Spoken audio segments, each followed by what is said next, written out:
Hello, my name is Mark S., and I have, of my own free accord, elected to undergo the procedure known as severance. Hi, Patricia. How's it Hi, going? Flavia. I'm How's it well. going? How are you? I'm fine. I'm speaking from the summer in Brazil. I'm in the middle of the summer here.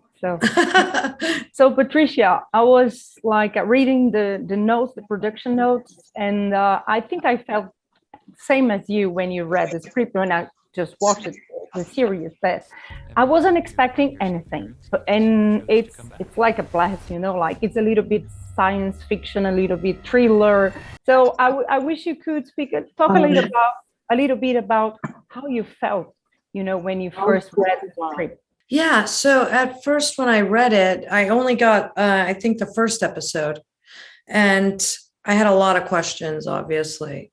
And my question throughout, even the beginning of filming, really towards the end, was what is the tone of this? Because it's science fiction, it's a little bit film noir, it's darkly comedic, it's all of these mix of things. But Ben always knew in his mind what the meter was. And there was a lot of rules that we didn't understand, which as actors, which I think really worked for this, because in this corporation, even upper management, which I'm a part of, there's always rules this corporation has that we don't even know.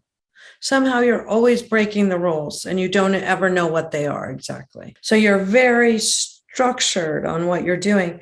And also the cinematographer, Jessica, the way that she composed shots has a certain structure to them as well. It's quite geometric, isn't it? I think kind of weird, strange, uncomfortable, because everything is so geometrically thought. And I really like that, because it's not, it's a thriller, a working place thriller, which is kind of funny in a way, but the angles and the lights, everything makes us feel like in the future, but we don't know when it happens. It feels like actual time, but also in a dark future, I would say. And also there's aspects of it that are almost retro, like they're corporate. What are the rules of what a woman dresses like at work? If you're if you're in MDR, what are you allowed to wear? If you're in, upper management, what are you allowed to wear? And then your undergarments are very confining, like girdles and all this under stuff, pantyhose, and all these kind of things in this corporation. So there's a part of it that's very a throwback, even the colors, this kind of green color of the carpet and the lighting. But even on the set, I was lost all the time, because it was like hallways that turned to other hallways and hallways. It was built like a labyrinth. So even trying to get there, I'd be like, I'm here, but I can't find you. Which way do I go? I used to think it would take a monster to put someone in a place like that office, especially if the person was himself. While I was watching, I was thinking about this. My God, there's a studio. Isn't a studio? Where is it? Like I felt like in a labyrinth, and I really like that. I think it's really important for the story. But there's something that is ironic, is that this severance process, for me, felt like a good metaphor, for the blind eye that we turn when we are working, in the working market nowadays. I'm not saying only big corporations, but any work, you know what I mean? Like, I think it's a good ironic, satire, I would say. I think it's also interesting that Dan wrote this before the pandemic. And now we as viewers are watching it where there's no separation between workplace and home. Like our home is our office, and we're teaching our kids right there while we have this corporate meeting at the same time. So it's like the opposite of this. And yet the pandemic has also brought this kind of feeling of loneliness and separation from one another, which this show also has in an interesting visual language. It was very interesting shooting it too during a pandemic. Even the fear of taking off your masks to act with each other when we had no shots, that was all we had to protect each other, or ourselves. To remove that was kind of, wow, a little frightening also. It's still a little frightening, isn't it? Like even we are vaccinated, Yeah. it feels weird. So as your character is a Christian, and she's really kind of passionate about the ideology of the company, but at the same time she's intrigued. Like she also criticizes in a way. I can see in your eyes, that you have like critical, mind. How did you create it, Mrs. Colwell? Well, I think she really loves this corporation. She's grown up in it, so it's really her family also. And I think she feels that she's contributed very important things to this corporation, and they haven't always been acknowledged necessarily.